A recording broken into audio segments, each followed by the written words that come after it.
Hoje é dia 18 de novembro, estamos aqui na casa do Robinho, em Santos. Nós vamos conversar com a Vivian, a esposa dele. Essa é a primeira vez que ela fala sobre o caso em todos esses anos.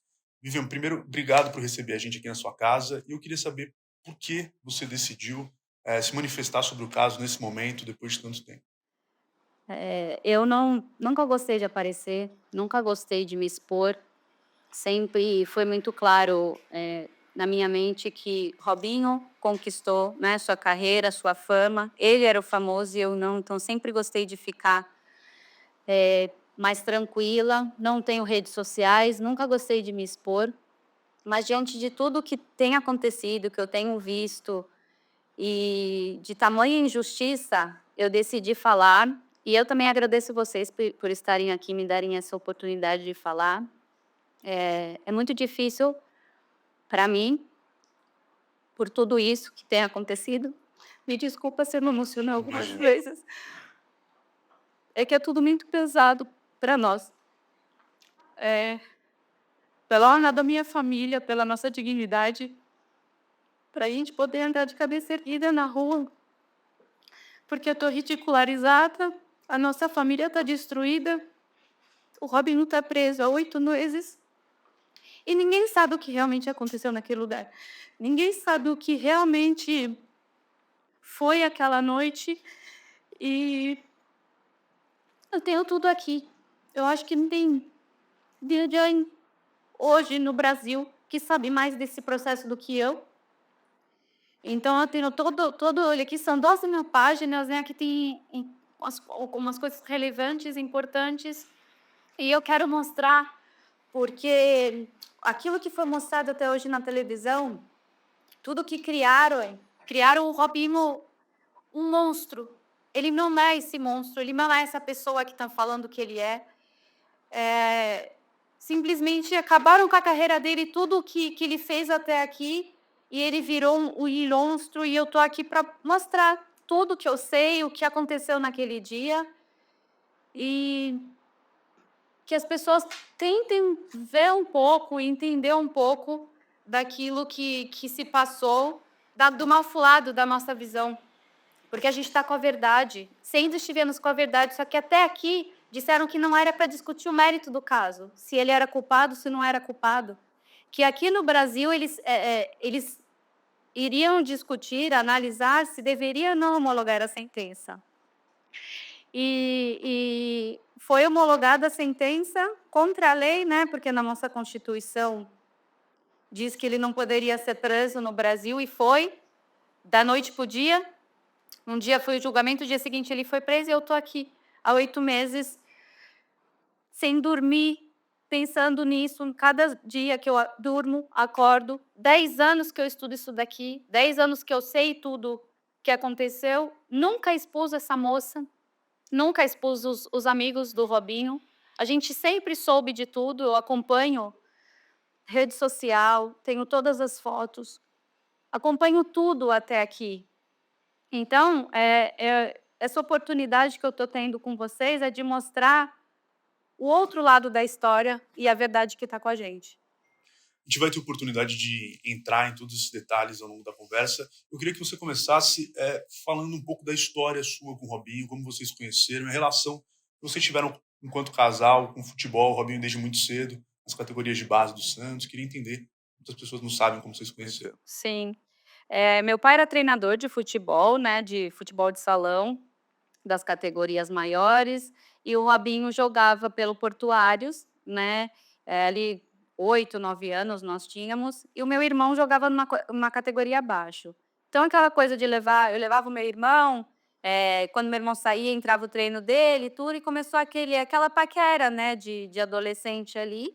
O meu irmão, uma época, saiu do Portuários, foi jogar no Beira-Mar, e depois de alguns anos nós voltamos, já com 12 anos, e aí ele fez uma brincadeira, minha irmã mandou uma cartinha falando que desejando boa sorte para o jogo, tudo, meu irmão entregou, ele dobrou a cartinha, falou assim: "Eu não quero a Midian não, eu quero a Vivi", brincando com o meu irmão, né, dele: "Ah, difícil, tal", aquela coisa toda, e ficou aquela paquera. Robinho foi o primeiro menino que eu beijei aos 12 anos, então eu conheço o Robinho na pureza da criança. de criança, daquela brincadeira ali, sempre divertido, né. Eu tinha até receio, na verdade, de me aproximar muito dele, porque ele era muito sarrista, né. Eu falava: "Nossa, ele vai tirar sarro de mim". E foi o primeiro menino que eu beijei, aos 12 anos. Com 17 anos, aí aquelas idas e vindas, eu viajava com o balé, ele viajava com o futebol. Com 17 anos, nós assumimos o namoro, e aí eu não esperava que fosse acontecer tudo aquilo, que ele fosse ficar famoso. Ele se lamentava no sofá da minha casa que: "Poxa, não me dá uma oportunidade, falam que eu sou muito magro, muito franzino, que eu não vou conseguir jogar". E eu falei pra ele: "Tenha calma, o que tiver que ser, vai ser". E com 18 foi aquele boom das pedaladas, né. E foi uma loucura, o mundo aos pés, né, de um menino ali que cresceu na periferia de São Vicente, e estava com tudo ali aos pés. E eu fiquei ali do lado dele, né, tentando entender toda aquela loucura toda que estava acontecendo na nossa vida. E de lá para cá a gente tem essa história de 28 anos, então eu sei quem é meu marido, como ele é como marido, como pai. Todos vocês conhecem o Robinho dentro de campo. Eu conheço o Robinho homem, dentro da minha casa, com quem eu durmo todos os dias. Então, o pai que ele é, o filho que ele é, porque hoje o pai dele está doente aqui, está aqui em casa, eu que cuido, né, eu que tô agora eu virei filha, porque ele é filho único, eu virei a filha, virei pai e mãe, então eu que tô, né, cuidando de tudo. As pessoas falam: "Ah, ela tá com todos os bens, está cuidando". Gente, eu sou a esposa dele, eu sou a mãe dos filhos dele, e eu sei da inocência dele. Então é isso que as pessoas não sabem, da história que nós temos. Não tem nada a ver com futebol, com fama, com dinheiro, pelo amor de Deus. Eu podia estar em qualquer lugar hoje, longe daqui, com os meus 3 filhos, e sem querer saber dessa história. Não, eu tô aqui, eu vou lutar pela minha família, pelo meu casamento, pelos meus filhos. As minhas questões sexuais de desculpa, eu apertei aqui, de marido e mulher, nós resolvemos lá atrás. Quando houve o erro, que o erro foi a traição. Eu fui traída, né, hoje ridicularizada mundialmente, mas eu escolhi lutar pela minha família e seguir. Todo mundo sabe, não é novidade para ninguém esse mundo do futebol, né, o quanto vem de propostas e de assédio de todos os lados, não estou falando só de assédio de mulheres não, de tudo, de tudo. Então assim, é difícil para a pessoa também, né, conduzir tudo isso. Enfim, eu tô do lado do Robinho, porque eu acredito, né, porque eu estava lá, eu sei o que aconteceu e cada vez que eu leio esse processo eu tenho mais certeza. Aproveitando, queria entrar no caso em si, né? Você, até certo momento da noite, estava lá no dia do episódio pelo qual ele foi condenado. Eu queria que você contasse um pouco do que você viu, o que, que você se lembra daquele dia, como tudo aconteceu. Como vocês chegaram lá, por exemplo. Sim. Eh, o aniversário do Robinho é 25 de janeiro, ele não, como eu falei, não tem irmãos. Todo ano, alguns amigos iam para passar essa data com a gente, aquela coisa muito muito famoso, né, não dava para ir para todo lado, então a gente era muito frio janeiro, né, então a gente sempre recebia os amigos em casa, o clube dava umas passagens por ano, então a gente mandava os amigos. Eu falo os meninos, porque a gente conhece de anos, né. Eles foram para lá, chegaram lá dia 20. Quando foi dia 21 pela manhã, o Robinho falou assim para mim: "Ah, é aniversário do Rudinei. Você acredita que ele faz no mesmo mês que eu, tal?". O Rudinei era a primeira vez que estava indo para lá, o Rudinei e o Alex. O Rudinei era mais amigo do galã do que próprio do Robinho. E eu falei: "Ai, que bacana". Aí ele brincou, né: "Pô, ele é corintiano e nunca teve uma festa, vamos fazer uma festa para ele? Vamos fazer uma surpresa?". Falei: "Tá bom". Eu tinha já a empresa de decoração de festas lá, fazia a festa dos jogadores, do pessoal lá do Inter e do Milan. Peguei aquilo que eu tinha de material ali mais rápido, mais fácil, e falei para ele: "Então eu vou lá decorar". Ele foi para o treino, levou os caras com ele para conhecerem o Milanello, tal, tal, tal. Eu fui para essa casa, que é o Sil Café, fazer a decoração. Enchi balão lá, coloquei do jeito que deu ali na correria. À noite ele falou: "Vou jantar com eles", eram 5 rapazes jantando, eu falei: "Ah, vai com eles jantar, eu vou indo para a discoteca para recebê-los". Comprei aquelas coisas de fazer a surpresa, de estourar, tal, tal, tal, era um camarote, com 4 degraus, assim, acima da pista, né, onde o pessoal estava tocando. Era uma noite tranquila, de segunda-feira, chamava Serata Brasiliana, aonde os brasileiros tocavam um pagode ali. Nas fotos mostram que a gente tem tudo isso. Casais de pessoas mais velhas, não era aquela discoteca lotada de gente, um em cima do outro, não, não é nada disso. Um em cima do outro que eu digo todo mundo grudado, onde não se via as pessoas, escura. Não, era fazer uma ilha gastronômica ali com feijoada, o pessoal servia, o pessoal comia, bebia, escutava um pagode e ia para casa. Quando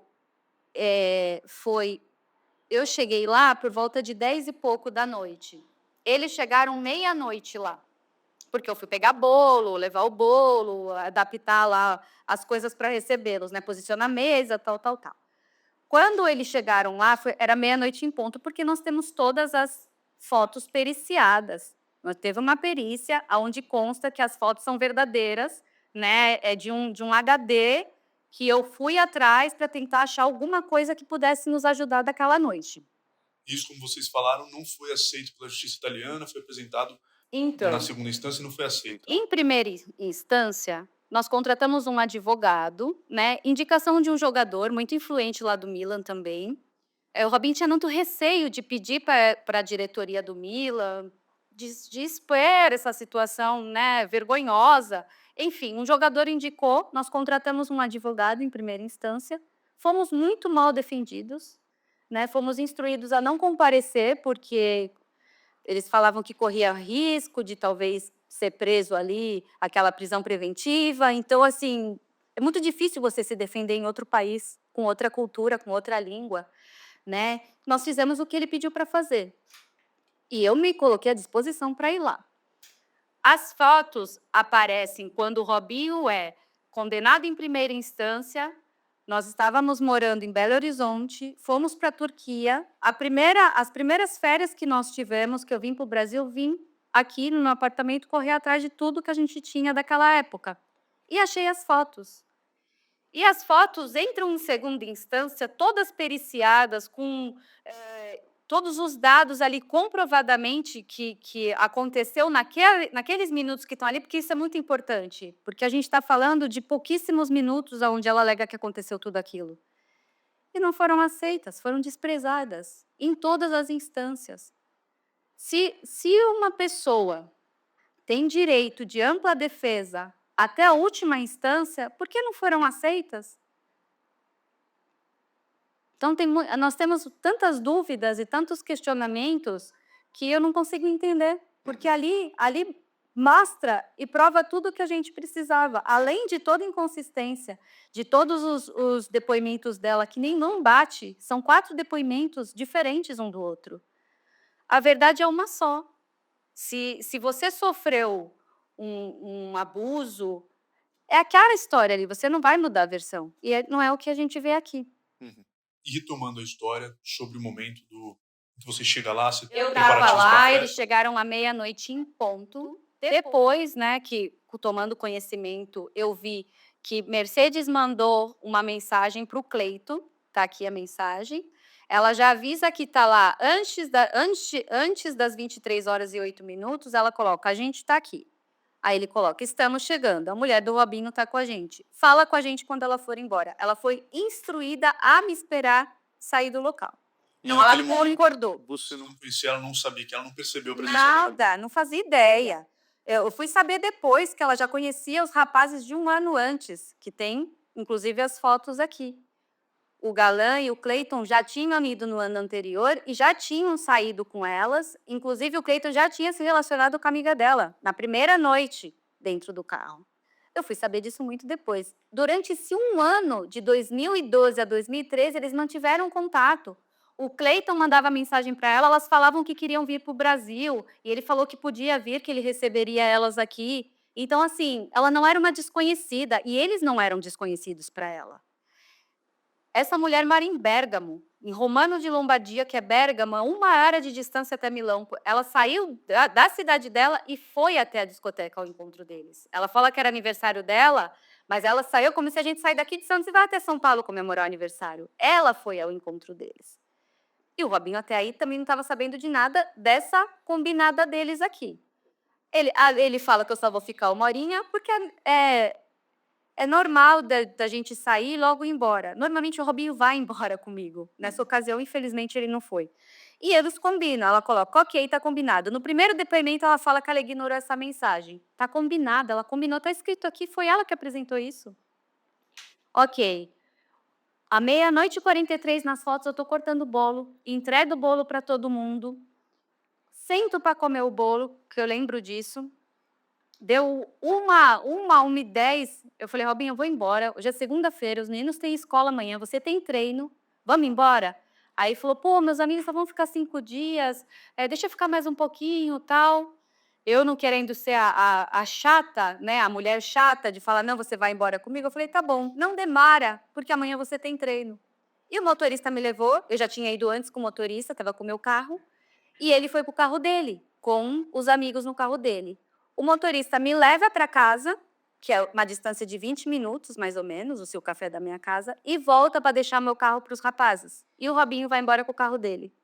E o Robinho chegou bem, assim, vamos colocar aí, lógico que se passaram muitos anos, mas eu lembro claramente que ele chegou mais ou menos uma meia hora depois de mim em casa, contando que a distância são 20 minutos. Porque nesse dia, eu vi as crianças, deitei para dormir, eu tinha tomado um Red Bull, porque eu estava lá desde as 6 horas da tarde, para aguentar ali aquele... Eu não bebo bebida alcoólica, nada, tomei um Red Bull naquela noite. A hora que eu fui dormir, eu fiquei com meu coração acelerado. Sabe quando você está naquela ansiedade que não consegue dormir? Eu fui dar uma caminhada na esteira, porque eu sabia que o Robinho já ia chegar. Ele abriu a porta da academia e falou: "O que você está fazendo aí?" Aí eu falei: "Ah, eu estava não estava angustiada, talvez fosse até por causa da situação, não sei." E eu falei para ele: "Estou passando mal, eu vim dar uma caminhada." Ele falou: "Sai daí, pelo amor de Deus, vamos dormir." E nós dormimos. E os amigos foram aparecer em casa às 6 horas da manhã com o meu carro. E agora você vai entender toda a continuação. Isso é o que eu vi e até onde eu estava. Ela, no depoimento, alega que as amigas foram embora 1h30, mas as amigas falam que foram embora às 2h, então aí já tem contradição. Ok, 1h30 as amigas vão embora. Elas se aproximaram deles, Robinho está tocando ali, nas fotos mostra, ela já está ali na frente dançando, tal, com os amigos. Nas próprias fotos mostram meninas, outras mulheres, se servindo na mesa. A mesa era, assim, era de costume. Coloca a mesa aqui, né, dos brasileiros, dos amigos, e elas vinham e se serviam, porque as mulheres estavam ali, quer alguma coisa? Elas se serviam. Que ela se serviu também. Ela fala que ela foi embriagada, que deram a bebida para ela. Não, ela se serviu também. Eu não tenho a foto dela se servindo, mas tem foto de mulheres se servindo assim como ela. Foi seletivo? Ah, vamos nessa daqui. Essa daqui a gente vai embebedar, a outra não. Então, pelas fotos a gente já consegue ver. Ela fala que as amigas foram embora 1h30. A 1h56, ela está numa foto abraçada com o galã. O galã fala que beijou ela nessa foto. A 1h59, ela já está, 3 minutos depois, ela já está com Ricardo Falcon pela frente dela, Alex por trás. Eu entendo que se uma mulher está dançando com um homem pela frente e um homem por trás, ela já está dando indícios do que ela quer ali, né? Porque eu não vou dançar com 2 rapazes se eu não tenho intenção nenhuma com eles. Já havia beijado o galã e dançou agarrada com os 2. Na foto, a 1h59, mostra ela com o copo cheio. Ela fala que por volta de 2h ela começou a sentir falta de ar. Se ela começou a sentir falta de ar, por que ela não pediu ajuda? Por que ela não foi falar para alguém: "Estou passando mal"? Por que ela não foi embora? Ela alega que vai para fora para pegar um ar. Era frio de janeiro, era época de neve. Ela foi para fora para pegar um ar, alega que o Alex foi atrás dela e tentou beijá-la. E ela empurra. Ela empurrou, ela está sabendo o que ela está fazendo. Ela tem um apagão, segundo o depoimento dela, e ela se vê dentro de um camarim com o Alex ainda tentando beijá-la. Ela empurra, que aí ela tem força para empurrar, ela tem consciência de que é o Alex que está em cima dela ainda tentando beijar, e que o Robinho está junto. E que eles começam a abusar sexualmente dela e não dá detalhes de quem, o que fizeram exatamente. Mas sabe a camiseta que o Robinho estava vestida, com detalhes, porque ela fala que tinha um símbolo tribal, e que começam a abusar sexualmente dela. que em um determinado momento o Robinho pede um preservativo, só que ela fala a palavra camisinha. A palavra camisinha é uma palavra brasileira, é totalmente nossa. Ela tinha consciência para entender a palavra camisinha? Se eu estou inconsciente, Robinho está sendo condenado por abusar sexualmente de uma mulher inconsciente. Como que uma mulher inconsciente consegue saber a palavra camisinha? Se ele vestiu o preservativo como ela alega que não tem DNA dele porque ele vestiu o preservativo, ela ficou quietinha esperando ele vestir o preservativo? Por que ela não correu? Por que ela não se manifestou? Não gritou? Isso em primeiro depoimento. No segundo depoimento, ela já fala que ela entrou com o Alex, que ela acordou lá com o Alex, que o Alex passa um segurança e fala: olha, vocês não podem estar aqui dentro, esse lugar é proibido. Aí o Alex fala: não, eu sou amigo do Robinho, vem aqui que eu vou te mostrar. Ele leva a segurança para mostrar que é amigo do Robinho, ela fica ali esperando ele voltar. Qual que era a intenção? Isso são perguntas minhas, tá, Renan? São coisas que eu não consigo entender. E o tempo todo me colocando no lugar da pessoa. Então, aí ela alega que começa o abuso, que não sabe qual dos dois a penetrou. No segundo depoimento, ela já afirma que foi o Robinho que penetrou. Ela é incisiva. Agora, você provavelmente deve ter assistido o documentário, a Globoplay divulgou recentemente, um documentário sobre o caso. Inclusive, eles ouviram a Mercedes, ela fala pela primeira vez.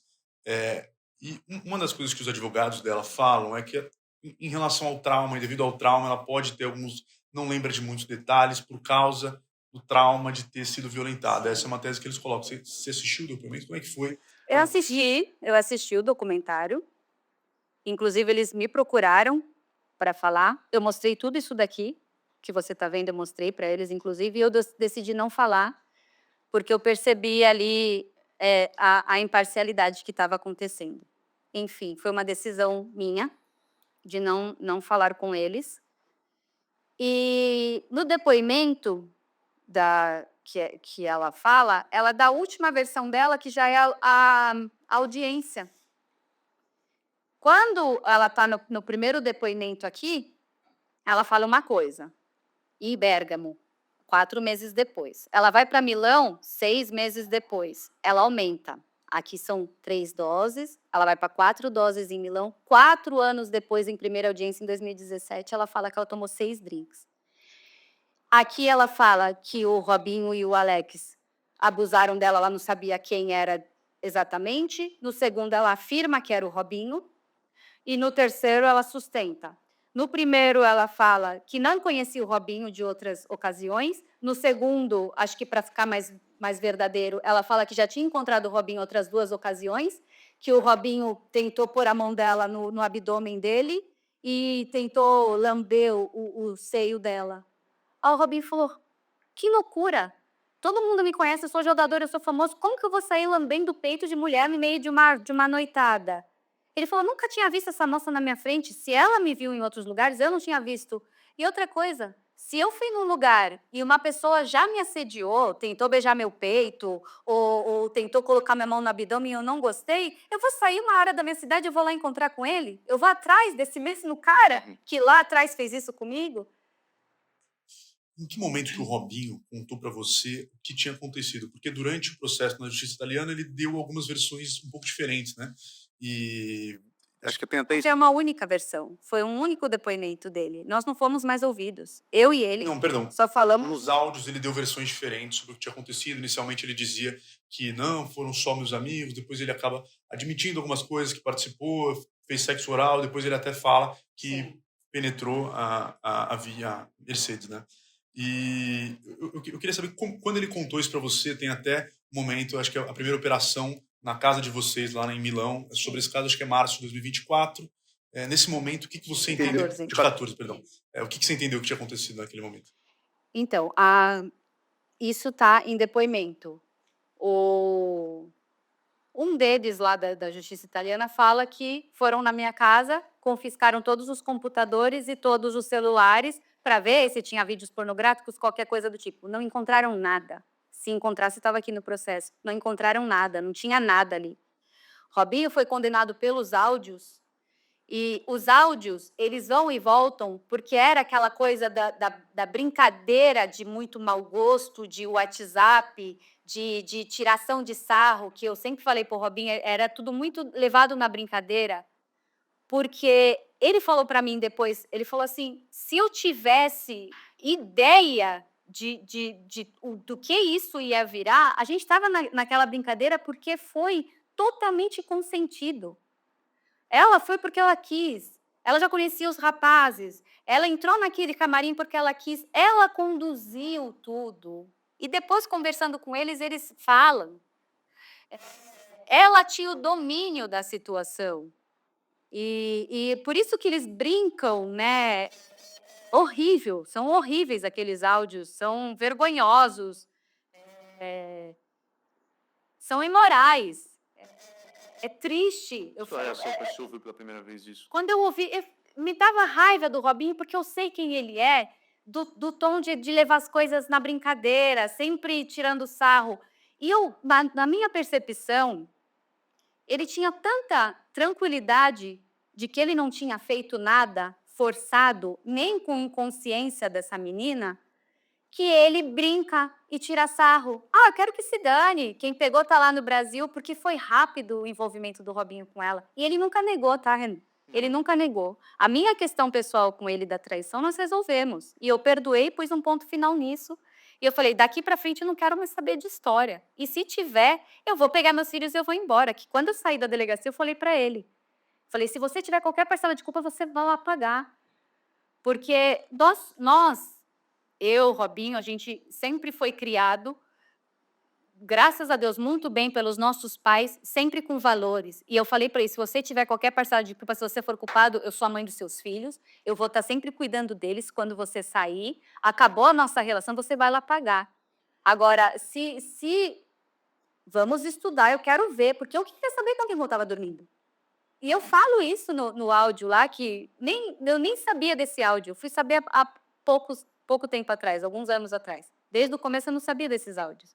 E ali eu tô com raiva, eu tô com vergonha do que eu passei, do meu depoimento de ir lá e ter que me expor ao ridículo ali, né?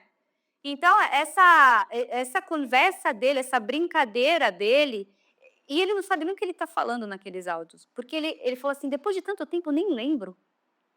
E se você fizer um exercício mental, pensa num evento que você foi há 1 ano atrás, um casamento. Com que roupa você foi, quantos drinks você bebeu, com quem você foi embora, com qual carro. A gente não consegue lembrar detalhes de uma coisa que se passou há 1 ano atrás. É difícil. Então ficava essa coisa, quem foi, quem será? Esse vai e vem entre eles, porque na verdade eles nem entendiam o porquê que eles estavam respondendo aquilo. Mas sobre o que o Robinho falou para você, em que momento que houve essa mudança dele falar, olha, não, eu não fiz nada, para ele falar, olha, não, realmente eu participei, eu estava lá com eles também. E como é que foi essa conversa? Em que momento ele abriu o jogo para você nesse sentido? Quando a polícia chegou em casa com ele, do treino, eu estava deitada, fazendo uma drenagem linfática ali. Ele chegou, coloquei o meu roupão, me assustei, era uma policial mulher e um homem. A mulher foi para dentro do quarto comigo, sentou comigo e falou, você sabe por que nós estamos aqui? Eu falei, não, não sei. Ela falou, o seu marido está sendo chamado para depor.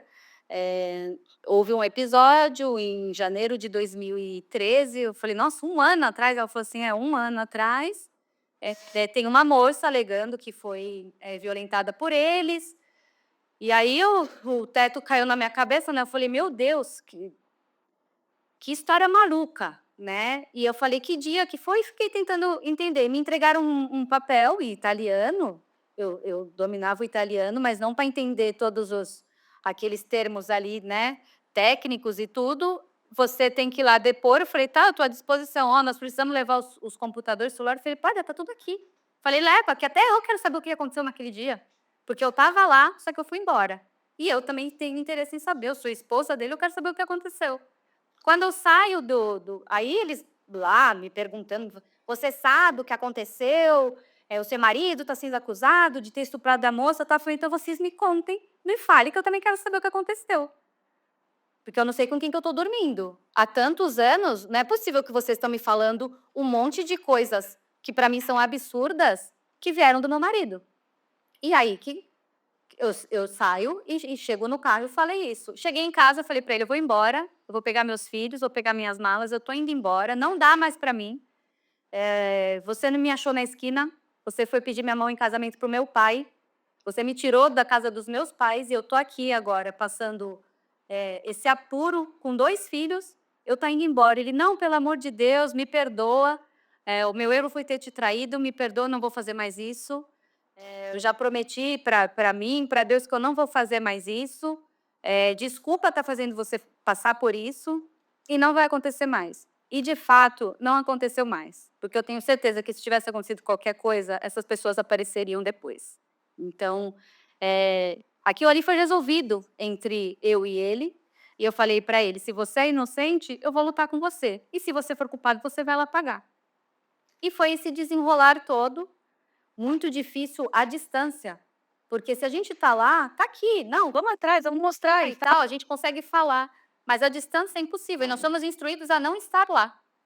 Agora, até você estava falando um pouco sobre isso, né? Nos áudios, até pelo que a gente ouve, Robinho parece que não levava com muita seriedade essa acusação, né? Em que momento que ele percebeu que a gravidade do que poderia acontecer ali, que ele poderia ser preso eventualmente? Em que momento você sente que ele tomou noção ali do que estava acontecendo? Então, janeiro, quando a polícia bateu lá em casa. Janeiro de 2014, exatamente. Começou com o Jairo ligando para ele, falando que estava acontecendo uma investigação. Que é quando ele brinca, tira sarro e fala: vai lá, traz os meninos, porque o Robinho sai de cena muito rápido.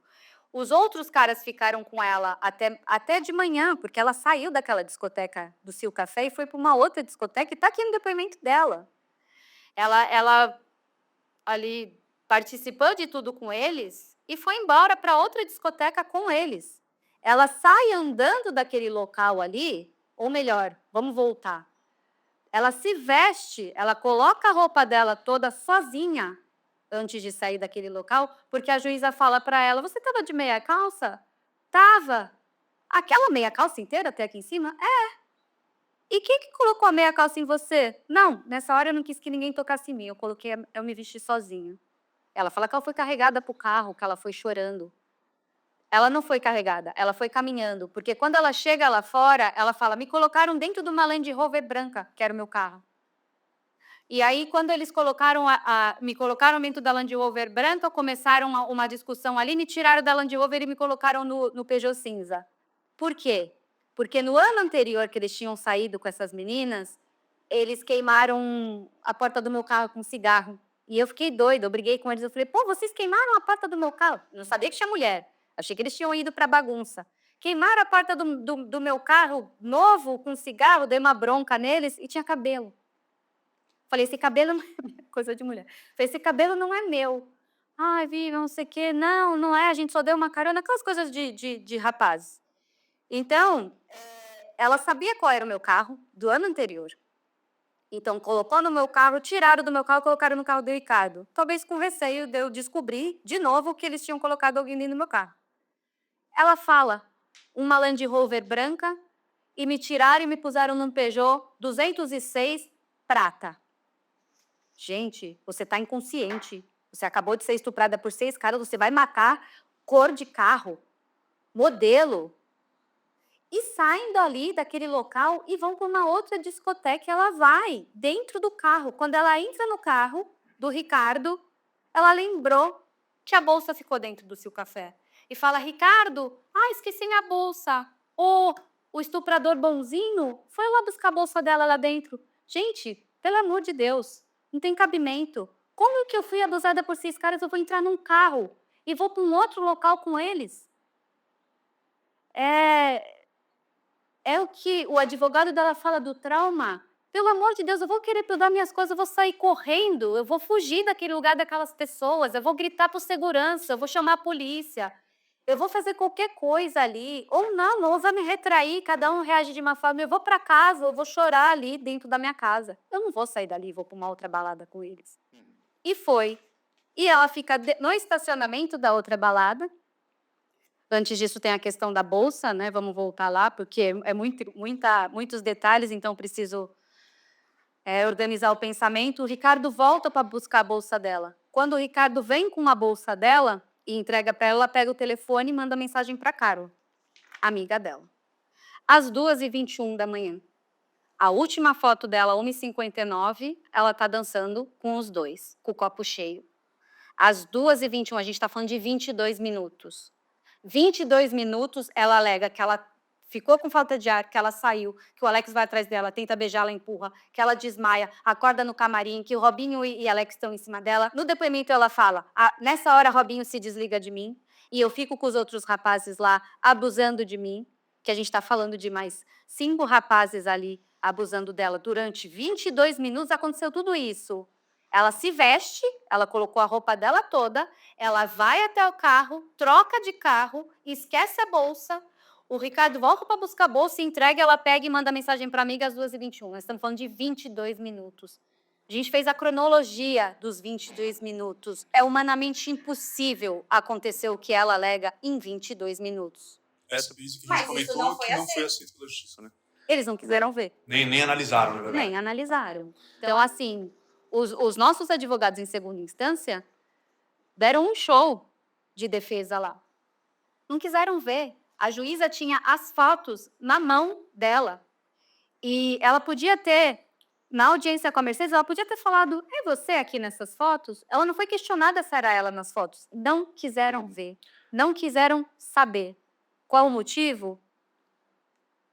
Não sei. Racismo? Xenofobia? Não sei. Eu não sei, porque não tem muita explicação. Não tem, a gente não consegue entender a forma que tudo isso foi muito mal conduzido. Agora, acho que, se eu não me engano, o Robinho foi condenado de forma definitiva lá, janeiro de 22, se eu não me engano. A última foi janeiro de 22. E aí, eu queria entender como é que foi a vida de vocês a partir daquele momento, né? O que mudou? E se mesmo assim, estando no Brasil, existia algum receio de que aqui ele poderia ser preso com essa homologação da sentença? Isso era uma coisa que passava pela cabeça de vocês? Então, quando foi em 2020, em plena pandemia, nós estávamos ainda em primeira instância. Nós nunca falamos nada no Brasil e nunca expusemos tudo isso, porque até então o processo estava correndo, nós estávamos sendo defendidos, não tinha nem saído a segunda instância. Quando foi em agosto de 2020 que abriu o aeroporto de Istambul, ele tinha terminado o contrato com o Başakşehir, ele falou assim, o meu sogro teve Covid, bem severo, meu sogro ficou internado, ele falou, eu preciso voltar para o Brasil, eu preciso cuidar do meu pai. Nós não voltamos para o Brasil fugidos, vamos para o Brasil que a gente está protegido, não vai ser preso, nada disso. Nós voltamos porque meu sogro tinha adoecido. Nós viemos para cá para cuidar do meu sogro. Quando a gente chega aqui, ele em negociação com vários clubes, de outros países inclusive, ele falou, me chama de Preta, ele falou, Preta, eu vou aposentar. Eu vou encerrar minha carreira no Santos, eu vou aposentar. Na época de 12 de outubro, no Dia das Crianças, foi aquele auê que o Robinho ia voltar para o Santos, tinha assinado o contrato, tudo. Começaram a me atacar no Instagram que eu tinha na época, um Instagram pessoal, fechado. Um rapaz me mandou mensagem, nós não vamos aceitar estuprador no nosso time, tal, tal, tal. Aquilo me chocou. Eu falei, meu Deus, nem teve as instâncias, a segunda e a terceira, não teve nem o final do julgamento, já estão julgando, xingando. Aí eu falei para ele, olha, vamos ver como é que vai ser, porque se for para você entrar lá e ficar sendo xingado e ficarem maltratando a gente, vamos que encerra a carreira. Aí foi aquele furdúncio. E aí, quando foi mundialmente falado sobre isso, eles fizeram a segunda instância em 2020. Pandemia também.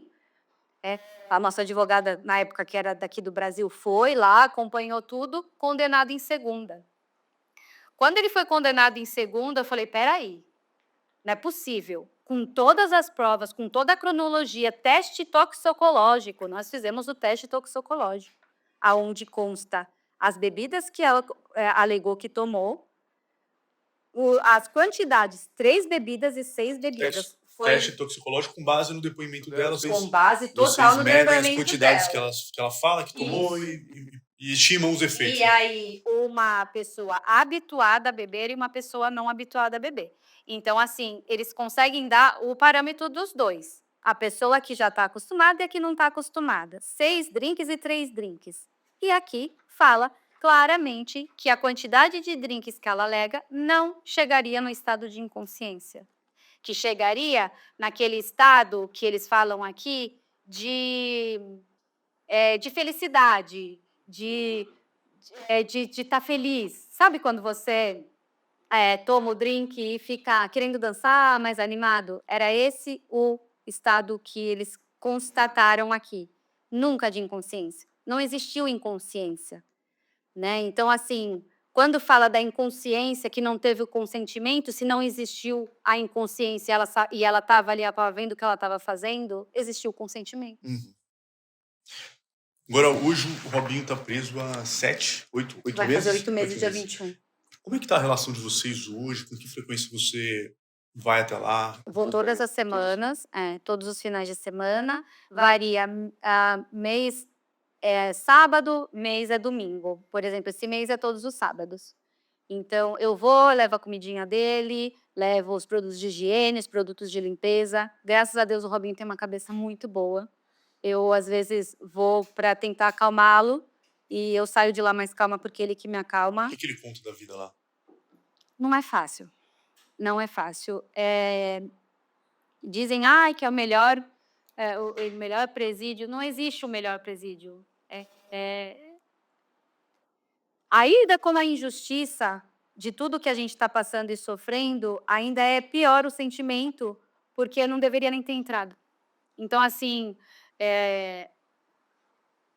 ele está bem na medida do possível. Como que eu posso te explicar? A gente tem a nossa consciência tranquila. Robinho deita e dorme, eu deito e durmo, porque a gente sabe o que aconteceu, a gente sabe da verdade. Como é que é pros filhos de vocês isso? Você estava me relatando que eles mesmos sofrem alguns ataques sem ter nenhuma relação com isso, né? Como é que é? Eles lidam com essa situação, não só em relação a ter o pai preso, mas durante todo esse processo, né? Tudo que isso Sim, eu envolveu. converso muito com eles, o Robinho também conversa muito com eles vão em algumas visitas.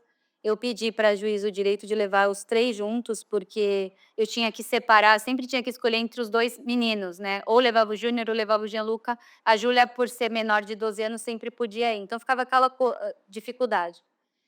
Quando vamos todos, e aí vira aquela bagunça, né, porque ali ele entra no papel de pai total, e brincam muito, conversam muito, a gente conversa muito com eles. Eu abri todo o processo para os meus filhos. Eu falei: "Tá aqui, aconteceu isso, essa moça fala isso, isso e isso". "Mãe, pelo amor de Deus, a gente tem que mostrar a verdade". Eu falei: "Sim, vai ter esse momento.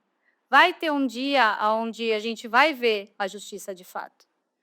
E voltando no que a gente estava falando da questão da volta para o Brasil, que se a gente tinha ou não receio, quando a gente volta para o Brasil e vira aquele furdúncio aqui, e depois ele é condenado em terceira instância numa audiência de 30 minutos na Corte de Roma, onde o nosso advogado falou 25 minutos e o dela só 5 minutos, que eu não entendo como em 25 minutos você consegue explicar um caso tão complexo desse.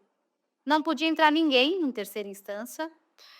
Era pandemia, a imprensa entrou todinha e acompanhou tudo. Nós ficamos sabendo pela imprensa antes do nosso advogado. Então, eu não sei como, por quê, se vazaram, se a intenção era condenar, também não sei. Mas, assim, ao nosso ver, ele entrou condenado desde a primeira. E a última eles só mantiveram, foi tudo muito rápido, muito preciso, e não quiseram saber. Quando a gente vem para o Brasil e acontece tudo isso, a gente está aqui, eu estava aqui no meu quarto com ele, que a gente caiu os 2 chorando no chão. O que vai acontecer agora? A Interpol vai vir, vai me levar? A gente não sabia o que ia acontecer. Bate um desespero assim, ninguém está vendo isso? E aí, quando falam de vir o processo para o Brasil, a gente tem um acalento no coração, no sentido assim, caramba, é o nosso país, é o nosso povo. A justiça brasileira vai ver isso daqui. A justiça vai analisar e vai ver o quanto eu fui injustiçado na Itália. Não aconteceu. Não quiseram analisar o processo, não quiseram saber. Acham que a justiça italiana fez o melhor trabalho deles? E estão colocando a justiça... Eu sou italiana, Renan. Eu sou italiana, sou descendente de italiano. Estão colocando a justiça italiana no céu, falando que eles fizeram um excelente trabalho, sem nem procurar saber se realmente foi feito todos os critérios. Está aqui, todas as provas estão aqui. Por que interceptam todos os telefones da acusação, dos réus, né, vamos dizer assim, e não interceptam todo o outro lado. As amigas dela, ela, procurar saber se realmente existiu trauma, se a pessoa realmente está traumatizada, porque o que eu tenho aqui de documentos, toda a rede social e tudo, mostra que não existiu trauma nenhum, que não existiu não tem o peso o que aconteceu naquele lugar. Uma pessoa, cada um faz o que quiser da vida, Renan. As mulheres fazem o que elas quiserem da vida, elas saem com quem elas quiserem, elas passeiam, são livres, todo mundo tem direito de fazer o que quiser. Agora, acusar uma pessoa de um crime tão absurdo, tão bárbaro, para mim, um dos piores crimes do mundo. Estupro tem que pagar. Quem estupra, quem agride, puxa, bate qualquer coisa, principalmente contra as mulheres, que o Robinho sempre defendeu pra caramba. O Robinho sempre sofreu muito racismo e sempre defendeu muito. Pode perguntar, bom, vocês não conhecem, mas quem conhece a gente sabe o quanto ele sempre lutou por justiça, em todos os casos. Quando o Balotelli era massacrado lá no Milan por racismo, o Robinho ia lá ajudar e dar uma palavra de conforto. O Robinho sofria junto e sempre odiou esses absurdos todos. A gente vê aí, hoje, em 2013 não tinha a informação que a gente tem hoje e continua acontecendo. Então, a gente sempre foi pela justiça. A gente achou que chegando no Brasil, as pessoas iam dar importância para o que realmente aconteceu lá. Aqui tem 26 casos, eu levantei a jurisprudência, 26 casos de estupros coletivos na Itália, onde todos são com pena abaixo de 6 anos. Por que o Robinho pegou 9? É realmente componente Por que racial. só o Robinho e o Ricardo? Componente racial, você acha que pesou? Essa é uma tese que a defesa levanta, né? Os rapazes que estão aqui no Brasil, em depoimento agora, no documentário, disseram que não tinham como vir atrás deles porque não tinha endereço. Eu dei o telefone de todos. Na época, o telefone não sabia o endereço exatamente de todos, mas nós levantamos as informações com a advogada aqui do Brasil, temos endereço, telefone e nome completo de todos. Não vieram à festa porque não quiseram. Talvez não era interessante, não sei. Então, tem muitas coisas que a gente não consegue entender. Achamos que não estou falando que o Brasil é país da impunidade, nem que tem que passar a mão na cabeça de brasileiro, não.